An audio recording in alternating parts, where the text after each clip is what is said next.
நமஸ்காரம் ஜீசஸ். இன்றைக்கு ஒரு வசனத்தோடு கூட நான் தொடங்க விரும்புகிறேன். மத்தேயு 7 அதிகாரம் 7 வசனம். Matthew chapter 7 7th verse. கேளுங்கள் அப்பொழுது உங்களுக்கு கொடுக்கப்படும், தேடுங்கள் அப்பொழுது கண்டடைவீர்கள், தட்டுங்கள் அப்பொழுது உங்களுக்கு திறக்கப்படும் என்று இந்த வசனம் சொல்லுகிறது. இந்த நாட்களிலே எல்லாருக்கும் கேட்கறதுக்கு ரொம்ப ஈகோ ஜாஸ்தி இல்லைங்களா? போய் கேட்கறதுக்கு கஷ்டம். கணவனாகட்டும், மனைவியாகட்டும், தாய் தகப்பனாகட்டும், அவருடைய பிள்ளைகளாகட்டும், ஒருத்தர் இடத்துல போய் காரியங்களை கேட்கறதுக்கு அவங்களுக்கு என்ன மிகவும் கஷ்டமாக இருக்கிறது இல்லைங்களா? அவங்களுடைய ஈகோ, அவங்களுடைய தன்னலம், அவங்களுடைய காரியங்கள் என்ன பண்ண விட்டு கொடுக்க அவங்களுக்கு விருப்பம் இல்லாமல் இருக்கிறது. ஏன் கணவன் சொல்வார், ஏன் மனைவி என்னுடைய எல்லா காரியங்களும் தெரிந்து செய்யட்டுமே அப்படின்னு சொல்லிட்டு எதிர்பார்ப்பாங்க. மனைவியும் அப்படித்தான், ஏன் என்னை நேசிக்கிறது இல்லையா, என்னுடைய காரியங்களை தெரிஞ்சு செய்ய முடியாதா, வேறவங்களுக்குன்னா நினைவு வச்சு பண்றாங்களே அப்படின்ற ஒரு காரியத்தில் என்ன பண்றாங்க இருக்கிறாங்க. பிறகு தாய் தகப்பனும் பிள்ளைகளை என்ன பண்றாங்க, சிலது புரிஞ்சுக்கிறாங்க, சிலது புரிஞ்சிருந்ததில்ல. அப்படியாக என்ன பண்றாங்க, காரியங்கள் நடக்கிறது. அதனால நம்ம கண்டிப்பாக கேட்பதற்காக என்ன பண்ணணும், பிரயாசப்பட்டு காரியங்களை செய்யும் பொழுது நமக்கு கிடைக்க வேண்டியவில்லை கிடைக்கும்.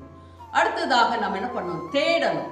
என்ன தேடணும், மற்றவங்களை தேடுறது அல்ல, நம்ம குடும்பத்துல ஏன் எதற்காக இந்த மாதிரியான பிரச்சனைகள் வருகிறது, எதற்காக இந்த நன்மை எனக்கு கிடைப்பதில்லை, எதற்காக இப்படியான காரியங்கள் நடக்கிறது என்று சொல்லி நாம் சில காரியங்களை தேடி அந்த காரியத்திற்கு நம்ம என்ன பண்ணோம், ஒரு சொல்யூஷன், அதாவது பதில் கிடைக்கணும். காரியத்தை நம்ம தேர்ந்தெடுத்து அதை சரிப்படுத்த வேண்டும். அதற்காக நீங்கள் தேடும்போது கண்டிப்பாக அதனுடைய காரியங்களை நாம் பெற்றுக்கொள்வோம். அடுத்ததாக நீங்கள் தட்டுங்கள் என்று சொல்லப்பட்டது. நீங்கள் எல்லாவற்றையும் தேடினீங்க, அதை என்ன பண்ண போறீங்க, இப்படியாக பிரச்சனை இருக்கிறதுன்னு போய் தட்டணும். தகப்பனாகட்டும், தாயாகட்டும், கணவனாகட்டும், மனைவியாகட்டும், பிள்ளைகளாகட்டும், அவர்களிடத்துல போய் உட்கார்ந்து இப்படியாக பிரச்சனை இருக்கிறது, நான் சரிப்படுத்த வேண்டும் என்று சொல்லி நீங்க அவர்களோடு கூட பேசும்போது, அந்த கதவை தட்டும் போது அது கண்டிப்பாக உங்களுக்கு திறக்கப்படும். நீங்கள் சண்டையோடு கூட அந்த காரியங்கள் செய்யாதபடிக்கு, இப்படியாக பிரச்சனை இருக்கிறது, நாம் இது சரிப்படுத்தி கொண்டால் சமாதானமாய் ஜீவிக்க முடியுமே என்று சொல்லி நீங்கள் தட்டும்பொழுது அந்த கதவு கண்டிப்பாக திறக்கப்படும். இப்படியாக நம்ம செய்யும்பொழுது அடுத்த வசனம் இப்படியாக சொல்லுகிறது,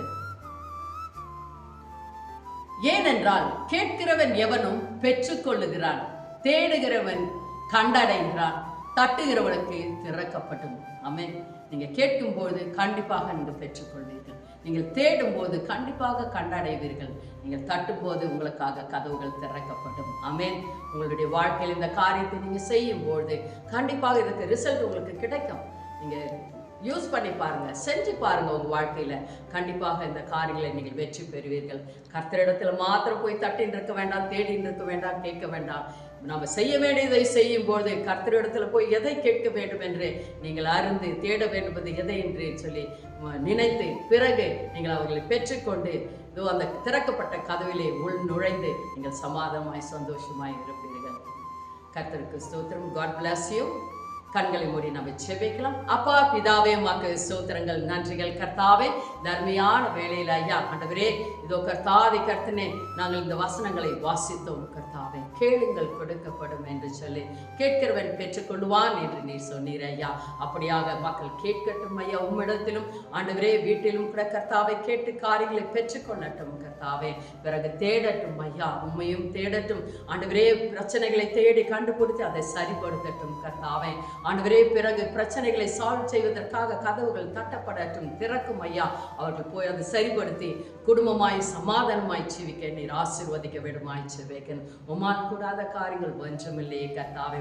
ஆண்டவரே உம்முடைய வசனத்தை வாசிக்கும் போது அதில் கண்டிப்பாக பதில் உண்டு கர்த்தாவே. நீர் அப்படியாக காரியங்களை செய்கிறதற்காக நன்றி செலுத்துகிறோம். பார்த்து கொண்டு இருக்கிற ஒவ்வொருத்தரும் கர்த்தாவே இதை பார்த்து பயனடையட்டும் கர்த்தாவே.